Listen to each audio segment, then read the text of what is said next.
Գրչանեսը Փաշինյանը վստահեցրել է, որ մենք տեղափոխում ենք 4-րդ հանրապետություն եւ 3-րդ հանրապետության տրամաբանությունը ստեղծման թե կոնֆլիկտային էր, ապա 4-րդինը խաղաղության։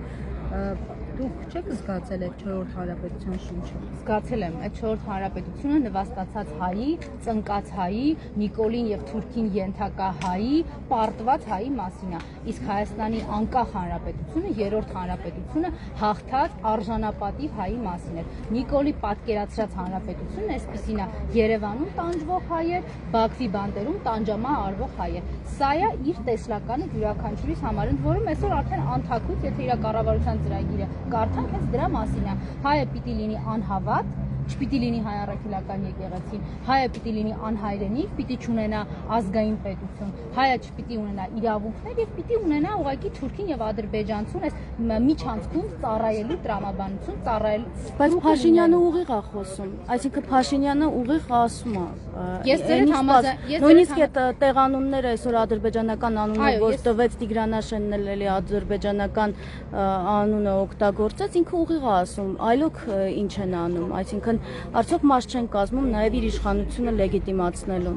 Ես երբևէ մաս չեմ կազմել, մեր ուժը երբևէ դրան մաս չի կազմել, որովհետև 2018 թվականից շատ պարզ ու հստակ ասել ենք, թե ինչ է կատարվում եւ ինչի մասին է, ու այս բռնաճնշումները, որ մեկ վայրկյան գետ հանրապետականի նկատմամբ չեն դադարում, Սերժ Սարգսյանի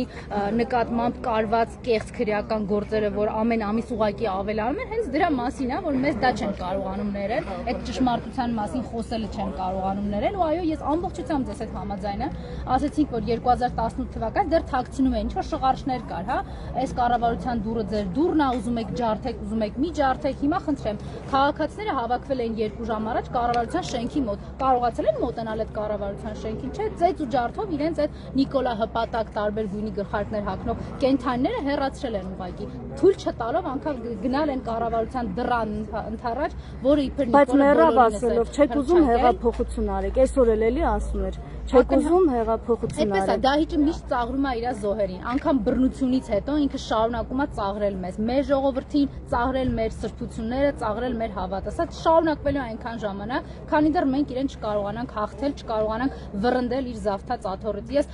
անիմաստ հույսերի մասին չեմ խոսելու կամ ինչ-որ բարեկիրթ ձևակերպումներ չեմ օգտագործելու, որովհետև իրականությունը մի բանի մասին է, կամ գոյատևում է հայ ժողովուրդը ազգային պետությունը վերականգնելով, կամ Նիկոլը բոլորիս քանդում եւ քայքայում է տանելով Թուրքիայի եւ Ադրբեջանի հպատակության։ Այստեղ հայտարարեցին, որ կաթողիկոսի հեռացման հարցի վերաբերյալ հենց հանրությունն է իրենց քվե տվել եւ ձայն տվել, որ իրենք հեռացնեն կաթողիկոսին եւ կառավարության ծրագրում նրանք գլուխ նվիրեցին, որպեսզի կաթողիկոսին հեռացնեն։ Արդյոք ընդդիմությունը կկարողանա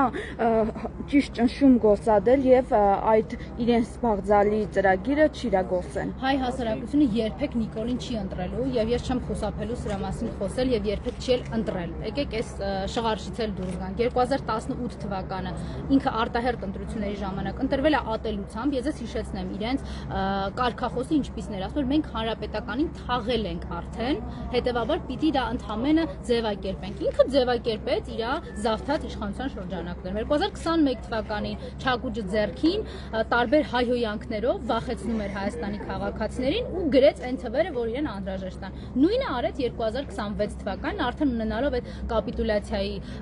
նախաստորագրությունը օգոստոսի 8-ը, որով իրեն իր օտարերկրյա տերերը շարունակեցին այստեղ պահել եւ ցավալիորեն եւս մեկ անգամ պարտության մատնեցին հայ հասարակությանը։ Մենք էլ բավարար իմունիտետ չունենք դրան դիմագրավելու այնպես, ինչպես անհրաժեշտ է։ Դուք ասցիք, արդյոք ընդդիմությունը կկարողանա։ Ես չգիտեմ քաղաքական ընդդիմության որ շերտերի ու շրջանակների մասին եք դուք խոսում, բայց ես վստահ գիտեմ, որ հայ ժողովուրդը եւ հայ հասարակությունը, հայ առաքելական եկեղեցու հետևորդները պիտի այդ դիմադրությունը կազմեն եւ այդ դիմադրության համար պիտի ամեն ինչի պատրաստ լինել, պաշտպանել մեր սրբությունը, մեր եկեղեցին ու մեր հավատքը։ Եթե մենք դրան պատրաստ ենք, ուրեմն կունենանք հնարավորություն, շանս ապրելու, վերապրելու եւ վերականգնելու։ Ոչ միգուցե ճակատագիրը հենց այդպես էլ պիտի լիներ ուրեմն։ Քաղաքական այս դաշտին կարծես թե խանգարում էր հանրապետականը, եթե հիշենք անդադ ասում էին Սերժ Սարգսյանն է բերել Փաշինյանին եւ այլ, մենք այս անգամ տեսնում ենք խորհրդարանում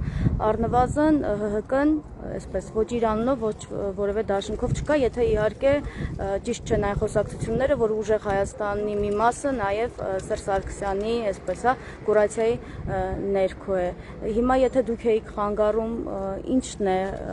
իրենց խանգարում ավելի արդյունավետ ընդդիմություն լինել։ Ինչ վերաբերվում է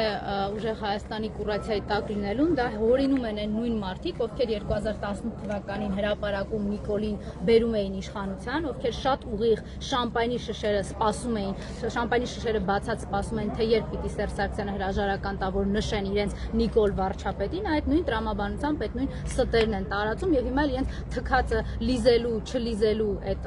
բանը պահելով, սկզբունքը իբր պահելով, շարունակում են մեզ մեղադրել։ Ինչ վերաբերում է ում մենք խանգարում, մենք վստահ մի բանի մեկին ենք ուզում խանգարել, դա Դավաճան Նիկոլին, որը մեկ նպատակ ունի՝ Երևանն էլ դարձնել Թուրքի եւ Ադրբեջանցու շահերը սպասարկելու կենտրոն։ Մնացածին ում քմահաճույքին ենք մենք, ում քիմքին է հարիր մեր կամային պայքարը, դա արդեն իրենց խնդիրն է։ Ես հասկանում եմ, որ ողնաշար չունեցող, շատ հաճախ վախեցող Նիկոլից մարդիկ իհարկե մեր կամքի եւ մեր վճռականության հետ խնդիր ունեն։ Դա ինձ հետաքրքրում է այնքան, ինչքան օրինակ այսօր առավոտյան ինչա կերել Նիկոլը։ Հասկանալի